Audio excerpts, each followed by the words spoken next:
Malankara Catholic T വിയുടെ വിശ്വാസവും യുക്തിയും എന്ന പരമ്പരയുടെ മറ്റൊരു എപ്പിസോഡിലേക്ക് എല്ലാ പ്രേക്ഷകർക്കും സ്വാഗതം. ദൈവാസ്തിത്വവുമായി ബന്ധപ്പെട്ട് മനഃശാസ്ത്രപരമായ ചില ചോദ്യങ്ങളും അതുപോലെ കമ്മ്യൂണിസവുമായി ബന്ധപ്പെട്ട ചില ചോദ്യങ്ങളുമൊക്കെയായിരുന്നു കഴിഞ്ഞയാഴ്ച നാം കണ്ടത്. തുടർന്നുള്ള ചോദ്യോത്തരങ്ങളിലേക്ക് ബഹുമാനപ്പെട്ട മരിയാദാസച്ചനോടൊപ്പം നമുക്ക് കടക്കാം. മറ്റൊരു ചോദ്യം ഇങ്ങനെയാണ്, അതായത് ഭാവിയെക്കുറിച്ച് ഒരു അനിശ്ചിതത്വം മനുഷ്യനുള്ളത് കൊണ്ടാണ് അവൻ ദൈവത്തിൽ വിശ്വസിക്കുന്നത് എന്ന്, അല്ലെങ്കിൽ നാളെ എന്ത് സംഭവിക്കുമെന്ന് ഒരു സെക്യൂരിറ്റി ഇല്ലാത്ത അല്ലെങ്കിൽ ഒരു ഉറപ്പില്ലാത്ത ഒരു മനുഷ്യനാണ് ദൈവത്തെക്കൊണ്ട് ആവശ്യം എന്ന് ചിന്തിക്കുന്ന ആൾക്കാരുണ്ട്. അതുപോലെ തന്നെ ഒരു സാമ്പത്തികമായിട്ടൊരു രീതിയിൽ നോക്കിയാലും സമ്പത്തുള്ളവന് അല്ലെങ്കിൽ കഴിവുള്ളവന് ദൈവത്തിൻ്റെ ആവശ്യമില്ല. അതൊന്നും ഇല്ലാത്തൊരു നിസ്സഹായന് മാത്രമാണ് ദൈവത്തിനെക്കുറിച്ചുള്ള അല്ലെങ്കിൽ ദൈവത്തെ കൊണ്ടുള്ളൊരു ആവശ്യം എന്ന് ചിന്തിക്കുന്നവരുണ്ട്. അപ്പം അങ്ങനെ ഒരു നമ്മുടെ കഴിവുകൾക്കനുസരിച്ചോ അല്ലെങ്കിൽ നമ്മുടെ ഭാവിയെക്കുറിച്ചുള്ള ഒരു സെക്യൂരിറ്റിക്ക് അനുസരിച്ചോ നമുക്ക് നിർവചിക്കാൻ പറ്റുന്നൊരു യാഥാർത്ഥ്യമാണോ ദൈവം ശരിക്കും? ഓക്കെ, അത് ഒരു എപ്പോഴും പറഞ്ഞു കേൾക്കാറുള്ള ഒരു ആർഗ്യുമെൻ്റാണിത്. ഈ വാദഗതിക്ക് ശരിക്കും ഒരു ഉത്തരം പറയണമെങ്കിൽ അതിൻ്റെ പിന്നിലൽപ്പം താത്വികമായ കാര്യങ്ങൾ നമ്മൾ അവലോകനം ചെയ്യേണ്ടതായിട്ട് വരും. അപ്പോൾ അതിലേക്കൊന്ന് കടന്നിട്ട് ഞാനിതിൻ്റെ ഉത്തരം സ്വാഭാവികമായിട്ട് വരും. ഈ മനുഷ്യൻ്റെ ഭാവിയെക്കുറിച്ച് അറിയത്തില്ല. കറക്റ്റാണ്. നാളെ എനിക്കെന്ത് സംഭവിക്കും, അല്ല അടുത്ത നിമിഷം എനിക്കെന്ത് സംഭവിക്കുമെന്ന് പോലും എനിക്ക് അറിഞ്ഞുകൂടാ. ഇതൊരു അരക്ഷിതാവസ്ഥ എനിക്ക് തരും. അപ്പം ദൈവമേ എന്ന് ഞാൻ വിളിച്ചു പോകും. ഈ ഭയം, അല്ലെങ്കിൽ ഭാവി എനിക്കിപ്പം നാളെ അസുഖം വരുമോ, നാളെ ക്യാൻസർ വരുമോ, നാളെ അപകടം ഉണ്ടാകുമോ. ഞാനിപ്പോൾ മോട്ടോർ സൈക്കിളിലാണ് ഇവിടം വരെ വന്നത്, തിരിച്ചു പോകുന്നത് മോട്ടോർ സൈക്കിളിലാണ്. അപ്പോൾ എനിക്ക് അപകടം പറ്റുമോ, അതുകൊണ്ട് ഞാൻ ദൈവമേ എന്ന് വിളിച്ച് യാത്രയ്ക്ക് മുമ്പ് കുരിശ് വരയ്ക്കും. ഇതാണ് സാധാരണ പറയുന്നത്. അതേസമയം എനിക്ക് ഈ മോട്ടോർ സൈക്കിളിൻ്റെ യാത്ര ഇവിടെ മുതൽ ഞാൻ താമസിക്കുന്നതിന് വരെയുള്ള സമയം, അത്രയും ദൂരം എന്ത് സംഭവിക്കും നേരത്തെ അറിയാമെങ്കിൽ ദൈവഭയം, ദൈവത്തോടുള്ള സ്നേഹമോ ബഹുമാനമോ ഉണ്ടാവില്ല എന്നാണ് പറയുന്നത്. ഇതൊരു തിയററ്റിക്കലായിട്ട് പ്രശ്നമാണ്. പക്ഷെ അതിനു മുമ്പ് എനിക്ക് ചോദിക്കാനുള്ളൊരു കാര്യം ഈ മനുഷ്യൻ എന്താണ് എന്നുള്ളതാണ്. മനുഷ്യൻ്റെ അറിവിൻ്റെ പരിമിതികൾ. അതായത് ഒരുപാട് കാര്യങ്ങളുണ്ട്. രണ്ട് കാര്യങ്ങൾ മാത്രമാണ് ഈ അവസരത്തിൽ ഞാൻ പറയാൻ ആഗ്രഹിക്കുന്നത്. ഈ ടൈം ആൻഡ് സ്പേസ്, അത് സ്ഥലം കാലം എന്ന രണ്ട് പരിമിതികളുണ്ട്. ഞാനിപ്പോൾ ഇവിടെ ഇരിക്കില്ല, നമ്മൾ രണ്ടുപേരും ഈ സ്റ്റുഡിയോയിലിരിക്കുന്നു. ഇതിന് പുറത്ത് എന്ത് സംഭവിക്കുന്നു എനിക്ക് അറിഞ്ഞുകൂടാ. എൻ്റെ മുറിയിൽ എന്ത് സംഭവിക്കുന്നു എനിക്ക് അറിഞ്ഞുകൂടാ. അല്ല എൻ്റെ നാട്ടിൽ ഞാൻ ജീവിക്കുന്ന സ്ഥലത്ത് എന്ത് സംഭവിക്കുന്നു എനിക്ക് അറിഞ്ഞുകൂടാ. ഞാൻ അവിടെ പോയെങ്കിലേ പറ്റത്തുള്ളൂ. ഇതുപോലെയാണ് നാളെ എന്ത് സംഭവിക്കുന്നത് എനിക്ക് അറിഞ്ഞുകൂടാ. ഇത് രണ്ടും എൻ്റെ പരിമിതികളാണ്. അപ്പോൾ ഈ പരിമിതി ഉള്ള ഒരു ബീയിങ് അല്ലെങ്കിൽ ഉള്ള ഒരു സൃഷ്ടിയാണ് ഞാൻ. അപ്പോൾ ഉദാഹരണം പറഞ്ഞു കഴിഞ്ഞാൽ, ഞാനിപ്പോൾ സെബാസ്റ്റ്യന് പറയുകയാണ്, സെബാസ്റ്റ്യൻ ഞാനൊരു ആനയെ കണ്ടു. സെബാസ്റ്റ്യൻ രണ്ട് ചോദ്യം എന്നോട് ചോദിക്കും. ഒന്ന്, എപ്പോൾ കണ്ടു? ഈ എപ്പോൾ കണ്ടെന്ന് ചോദിക്കുന്ന ഒരു ടൈം റെഫറൻസാണ്. അപ്പോൾ സെബാസ്റ്റ്യൻ രാവിലെയാണോ കണ്ടത്? ഞാൻ അല്ല. 10 മണിക്കാണോ കണ്ടത്? അല്ല. ഉച്ചയ്ക്കാണോ കണ്ടത്? അല്ല. ഉച്ച കഴിഞ്ഞ ശേഷമാണോ? ഞാൻ ഓരോന്നിനും അല്ല എന്നാണ് പറയുന്നത്. അവസാനം സെബാസ്റ്റ്യനോട് ചോദിക്കുകയാണ്, രാത്രിയിലാണോ കണ്ടത്? ഞാൻ അല്ല. പകലാണോ കണ്ടത്? അല്ല. അപ്പോൾ സെബാസ്റ്റ്യൻ എന്ത് പറയും? അല്ല എന്ന് ഞാൻ പണ്ട് പറഞ്ഞുകൊണ്ട് ആനയെ കണ്ടിട്ടില്ലെന്ന് പറയും. കാര്യം ആനയെ കണ്ടു എന്ന് പറയുമ്പോൾ ഈ മെറ്റീരിയൽ നോളജ് ഒരു സമയത്തിനുള്ളിൽ നടക്കണം. രണ്ടാമതൊരു ചോദ്യമുണ്ട്, എവിടെ കണ്ടു? വീടിന് പുറത്താണോ, ഗാർഡനിലാണോ, വഴിയിലാണോ, വനത്തിലാണോ?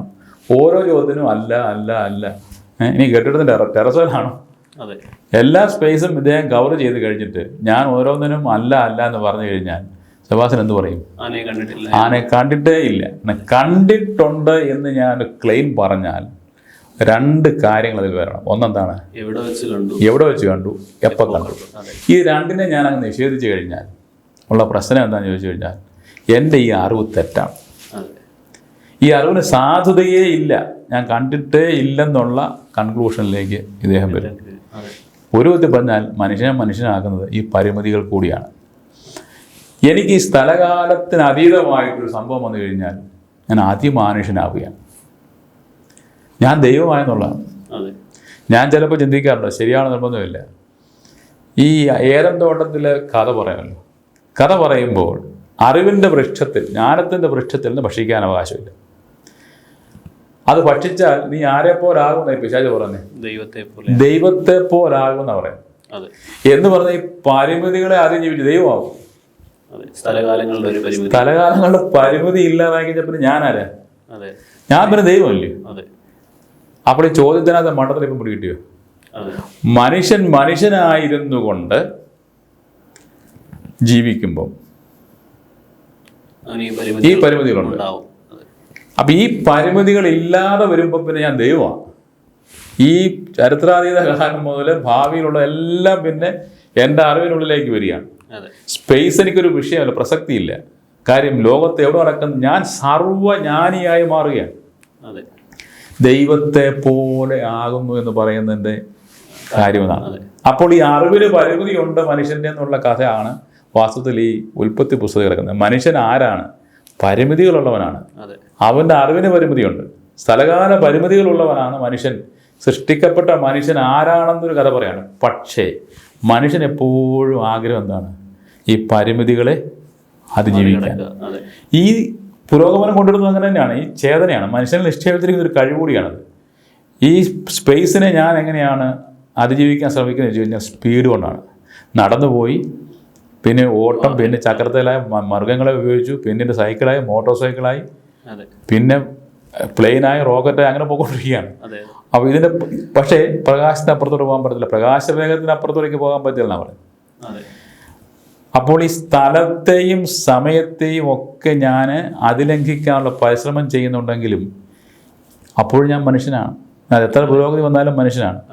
എനിക്ക് പിടിതരാത്ത ഒരു അറിവിൻ്റെ തലം അപ്പോഴും ബാക്കി നിൽക്കുന്നുണ്ട് എന്നുള്ളതാണ്. അതിനെയും കൂടെ ഞാൻ കടത്തി വെട്ടിക്കഴിഞ്ഞാൽ പിന്നെ ഞാൻ ദൈവമാണ്. അങ്ങനെയുണ്ടെങ്കിൽ ഇത് അഹം ബ്രഹ്മാസ്മിയാവും. പിന്നെ മനുഷ്യനെന്നുള്ള സംഭവം ഇല്ല, ഇതൊന്നാവുകയാണ്. അങ്ങനെ ഒരു ചോദ്യത്തിന് പ്രസക്തിയില്ല.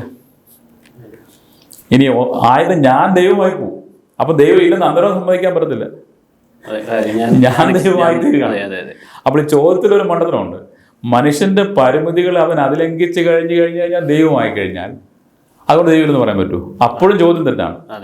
അല്ല എങ്കിൽ മനുഷ്യനും ദൈവം ദൈവമാണെന്ന് നമ്മൾ സമ്മതിക്കേണ്ടതായിട്ട് വരും.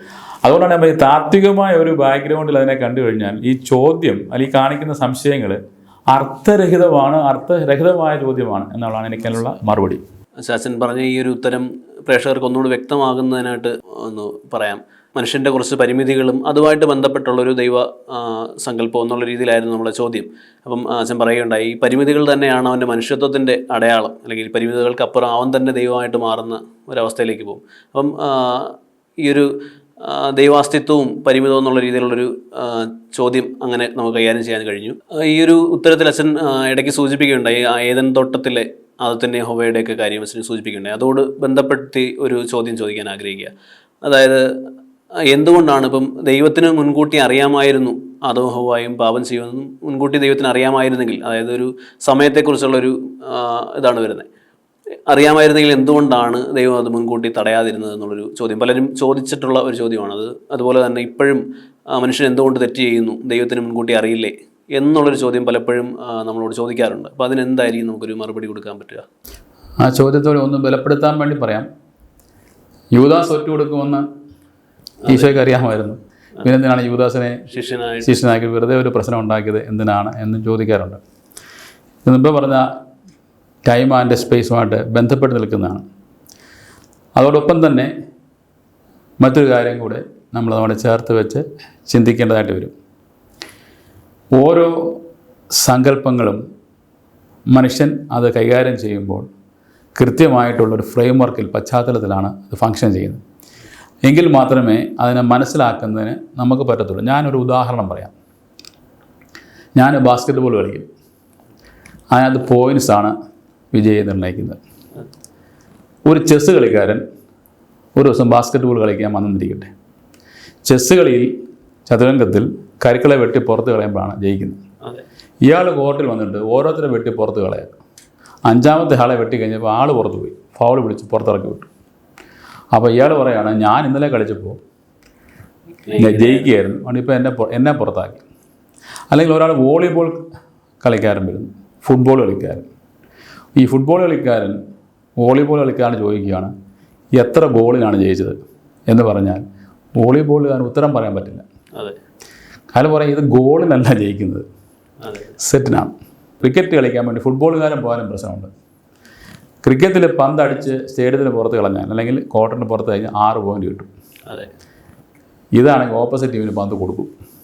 എന്ന് പറഞ്ഞാൽ ഫുട്ബോളിൻ്റെ നിയമം അനുസരിച്ച് ക്രിക്കറ്റ് കളിക്കാനോ, ക്രിക്കറ്റിൻ്റെ നിയമം അനുസരിച്ച് വോളിബോളിൻ്റെ നിയമം അനുസരിച്ച് ബാസ്ക്കറ്റ് ബോളോ കളിക്കാൻ പറ്റില്ല. ഓരോന്നിനും അതിൻ്റേതായ നിയമങ്ങളുണ്ട്. അതാണ് അതിനകത്തെ യുക്തി എന്ന് പറയുന്നത്. ഈ യുക്തി ഒരു ഫ്രെയിം വർക്കിനുള്ളിലാണ് ഫങ്ഷൻ ചെയ്യുക. ഇത് ഭാഷയിൽ തന്നെയുണ്ട്. ഉദാഹരണമായിട്ട് പത്രത്തിൻ്റെ ഫ്രണ്ട് പേജിൽ വരികയാണ് ഇന്ത്യ പാകിസ്ഥാനെ തകർത്തു എന്ന് കണ്ടാൽ യുദ്ധം ഉണ്ടായി, നമ്മൾ യുദ്ധം ചെയ്തതിനർത്ഥം. ഇതേ ടൈറ്റിൽ സ്പോർട്സ് പേജിൽ വരികയാണെന്ന് ചിന്തിക്കുക, ഇന്ത്യ പാകിസ്ഥാനെ തകർത്തുന്ന യുദ്ധം ഉണ്ടാകുന്ന ആർക്കും മനസ്സിലാകത്തില്ല. ക്രിക്കറ്റിൽ നമ്മൾ പാകിസ്ഥാനെ തകർത്താൻ വാക്കൊന്നാണ്, വാചകം ഒന്നാണ്, അർത്ഥം ഒന്നാണ്, പക്ഷേ കൺസെപ്റ്റ് മൊത്തം മാറിപ്പോകും. എന്ന് പറഞ്ഞതുപോലെ ഒരു പന്ത് കളിയിലെ നിയമം മറ്റൊരു പന്ത് കളിക്കകത്ത് ബാധിക്കത്തില്ല. ഈ നിയമം അതുപോലെ അവിടെ കൊണ്ട് ചേർക്കാൻ പറ്റില്ല. എന്നിട്ട് എനിക്ക് ഉത്തരം കിട്ടിയില്ല എന്ന് വോളിബോൾ കളിക്കാരൻ ഫുട്ബോൾ കളിക്കാരനോട് പരാതിപ്പെട്ടിട്ടും കാര്യമില്ല. ഇനിയും പ്രശ്നത്തിലേക്ക് വരാം. മനസ്സിലാക്കാൻ വേണ്ടിയാണ് ഞാൻ പറഞ്ഞത്. നമ്മൾ ചോദിച്ച ചോദ്യം എന്തുവാ? ആദമും ഹവ്വായും സൃഷ്ടിക്കപ്പെടുന്നതിന് മുൻപ്, ബിഫോർ ആൻഡ് ആഫ്റ്റർ. ഇതെന്തിനാണ് സൂചിപ്പിക്കുന്നത്? ടൈം. ഈ ടൈം ആരുടെ നിയമമാണ്? മനുഷ്യൻ്റെ നിയമം. മനുഷ്യൻ്റെ നിയമം വെച്ചിട്ട് സമയമോ കാലമോ പരിധിയോ ഇല്ലാത്ത ദൈവത്തിനെയാണ് നമ്മൾ ചോദ്യം ചോദിക്കുന്നത്.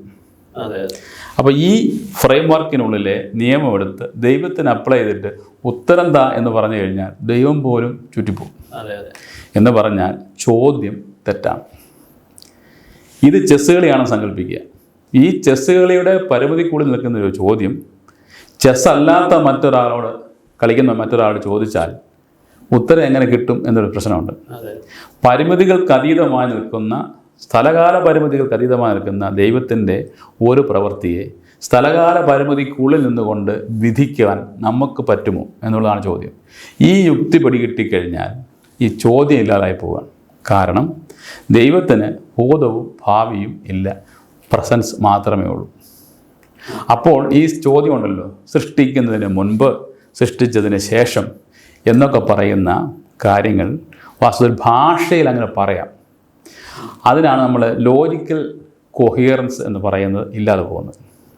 അപ്പോൾ നമ്മൾ പറയുകയാണ് സ്ക്വയർ സർക്കിൾ ഉണ്ടാക്കാൻ പറഞ്ഞാൽ ഭാഷയിൽ ഉണ്ടാക്കി വെക്കാം സ്ക്വയർ സർക്കിൾ.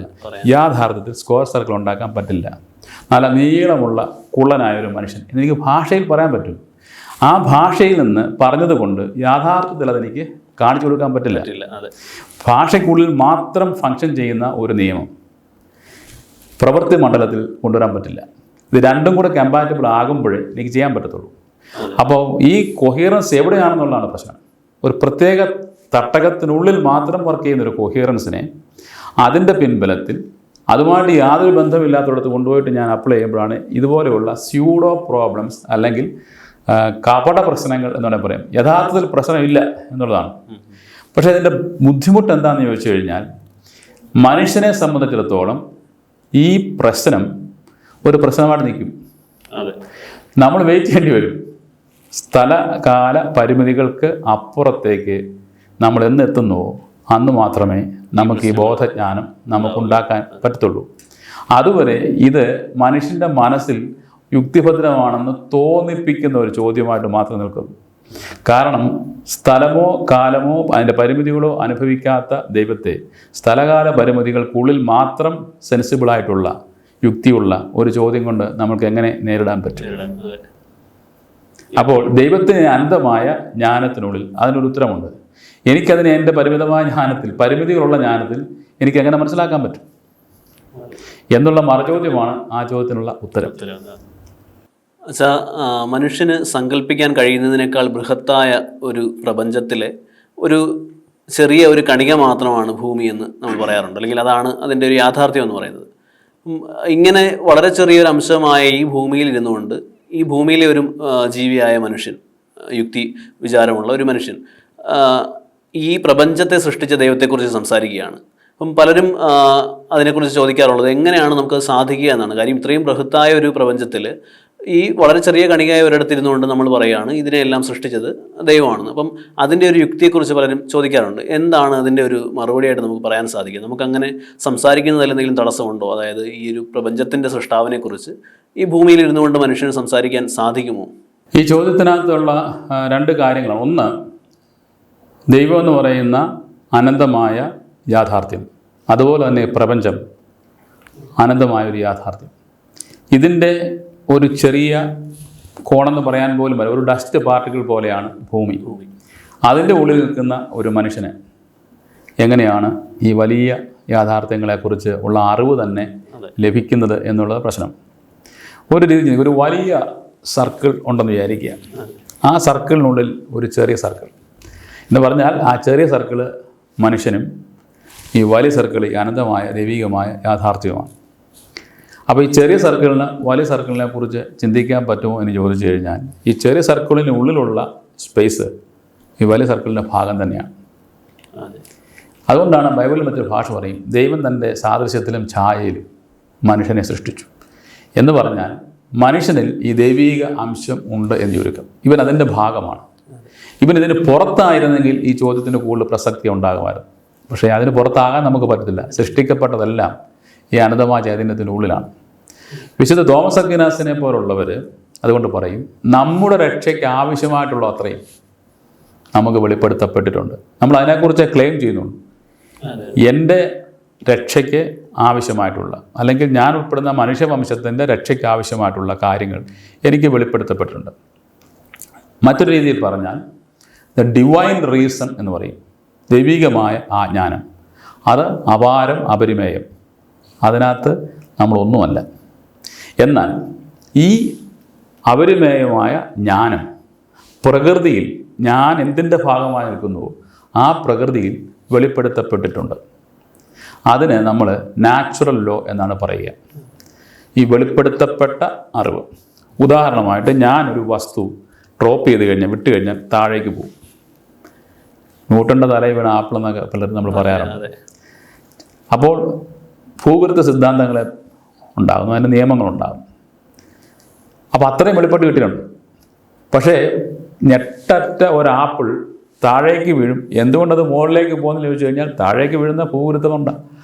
ആ നിയമം ദൈവികമായ ജ്ഞാനത്തിൻ്റെ ഒരു കോണാണ്. പ്രകൃതി വെളിപ്പെടുത്തപ്പെട്ട ഒരു നിയമമാണ്. ഇതിനെയാണ് പ്രകൃതി നിയമം എന്ന് പറയുന്നത്. മനുഷ്യൻ്റെ കാര്യത്തിൽ സംഭവിക്കുന്നതാണ്, ഈ പ്രകൃതി നിയമത്തെ മനസ്സിലാക്കാനുള്ള കപ്പാസിറ്റി മനുഷ്യനുണ്ട്. പക്ഷേ തിയററ്റിക്കലായിട്ട് പറയുമ്പോൾ എന്താ സംഭവിക്കുന്നത്? പ്രകൃതിയിൽ വെളിപ്പെടുത്തപ്പെട്ട ആ ജ്ഞാനത്തിൽ സ്വന്തം ജ്ഞാനം കൊണ്ട് മനുഷ്യൻ പങ്കുചേരുകയാണ്.